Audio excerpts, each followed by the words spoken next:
Hello, my name's Emily and welcome to my channel. Today I thought I would build a somewhat normal house but in a quirky vibe.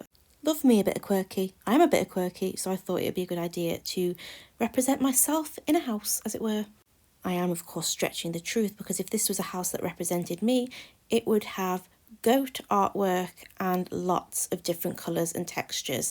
I can give you an example: a lamp wearing a feather boa. That could be a fire hazard, let's not do that. But Garish is my middle name. Well, it's not, it's Jane, but still. I'm losing my train of thought. We're building a house and I've decided to go for a relatively square shape, and then I added a platform, so it's a little bit like a studio apartment with a loft. 2 stories but very open plan. You can see the loft from the kitchen. I wanted to go for a sort of spiral staircase, but they don't do those in Sims 4, which is a little bit of a sore subject to me because I love the spiral staircases in Sims 3, but I digress. I went for a floating style staircase because I didn't want to have like a big block in the middle of the room. I wanted it to still stay fairly open, as it is a small little house, so I wanted to make sure that I had as much space as possible to put bits and bobs in there. After the railings on the stairs, I then went onto the platform and decided to add a rail so it looked a little bit more secure. The thought of having my Sims fall off the platform, even though I don't know if that's possible, but we might as well eliminate the risk anyway. There is nothing worse on Sims when you've curated this sim that you're really proud of, you've built the house, it looks wonderful, they make mac and cheese, puff, fire, dead, not fair, no. The fact that this is an option warrants questioning, in my opinion. I'll be honest, I'm getting a little bit too passionate about this and I'm going to move on swiftly. I build the stairs to cover the second story and then I move on to the roofs. Quite frankly, my least favourite task on Sims is the roofs. I find it very boring and mundane. I also find it quite complex because I try and figure out the way to make it all look neat. I'm not against things looking a little bit quirky and haphazard, but I don't like, for example, that little bit there that sticks out. I had to add a column because I just knew it wouldn't support it. I know these things are not necessarily important in Sims, but if it doesn't logistically work in real life, I'm not having it in my Sims game, I'm sorry. I then do the wall coverings and I start with stone on the first floor because I like 2 textures on one house. I just think it makes it look a little bit different and it breaks up that blocky sort of appearance. After a brick wall on the sides of the door, I then move on to the windows and the doors. I like this part because it brings a lot more light to the area. What can I say? I'm partial to a transparent wall. Anyway, I'm going to add those transparent walls to the kitchen area because I like having a nice bright kitchen and dining room so it looks like these Sims can look out upon their garden. The herbs are growing as we speak and it's just magical. I like to keep even spacing between the windows and a little bit of symmetry in mind, but I don't mind things looking a little bit quirky, like the transparent walls that we put in now. That doesn't bother me. I enjoy the little bit of a twist of modern and regular aesthetics of architecture. I wanted both a modern and cosy vibe, so I went for a blue wainscoting on the walls with a poinsettia blossomy sort of pattern wallpaper, and then went for blue carpets to match with that, and I quite like the look. I do normally like the wooden effect, but I went with blue and I thought it looked lovely. So then I started realising that I needed to build a bathroom. So I had a little room where I could add a bath and a loo and a sink. I really like is it the Courtyard Oasis? I think that's a really lovely style of tile. So I went with that for the bathroom because I thought it went with the blue, but also gave a little bit of a feel of juxtaposition between the living area and also the bathroom. So then I started filling in the areas and furnishing things. So I did a toilet, made it black because it went with the darker aesthetic, and then also went with the corresponding bath and counters, and then it was time for the kitchen. I love building kitchens, they are my favourite. I wanted a really cosy cottage chic type of vibe, the blue and cream being the main colour palette of this. And can I just say, as a lover of Sims 3, I am very impressed with Sims 4. I love the fact that you can make the countertops a little bit more customised and the counter positioning a lot more customised. It just really satisfies me. The new Sims update that they had with all the different colours, I very much enjoyed as well.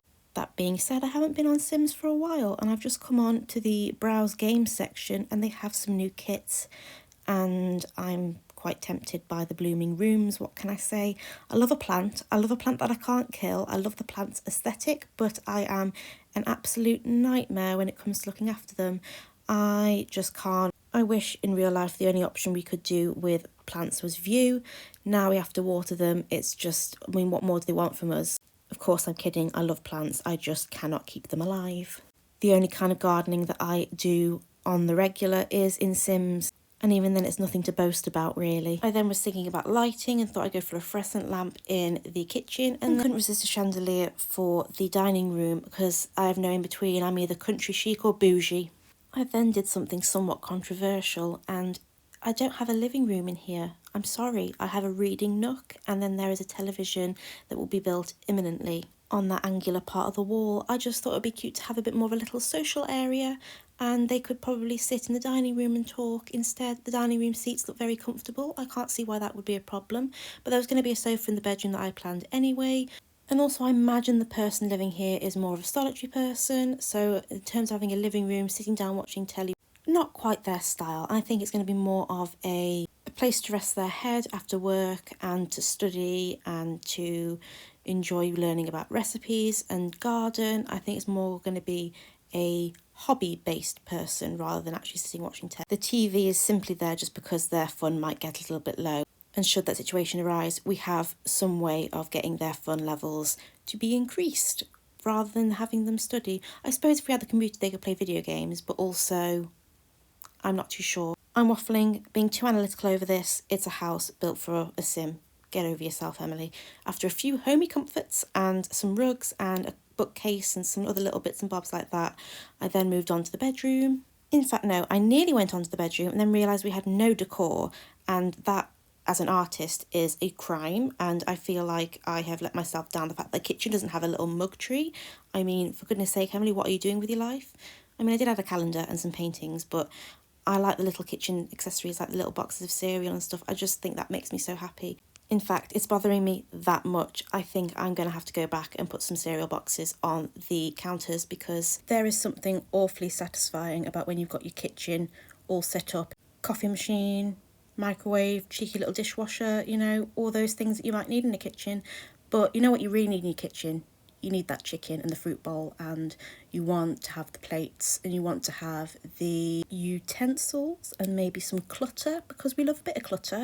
For goodness sake, Emily, what are you talking about? Anyway, we move on to the bedroom. I added a 4-poster bed, but it had a minimalist sort of Scandinavian vibe, which I quite liked, and then went in with corresponding end tables and dresser because I like the whole unfinished aesthetic that we're going with. I quite like it. I think it's a little bit grungy and I'm feeling it.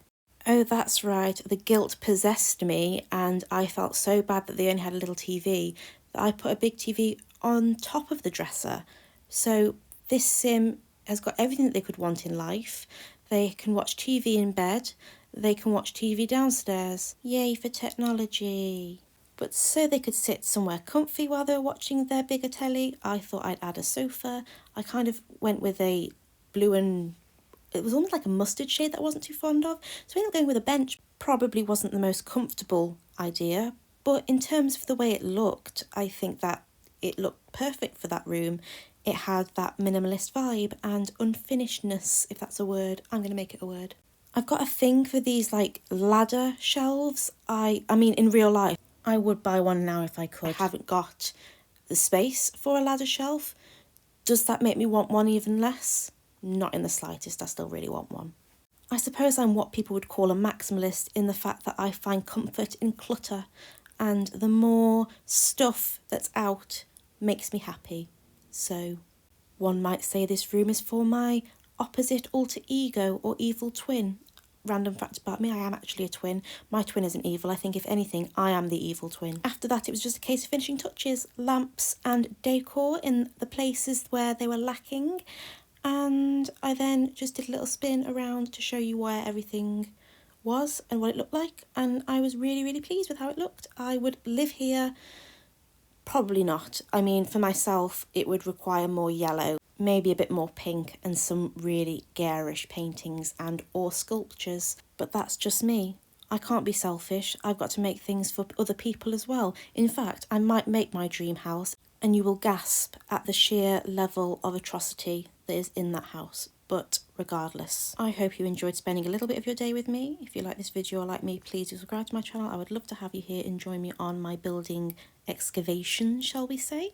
I really hope you have a truly magical rest of your day. Please stay safe out there, and I'll see you in the next one. Bye!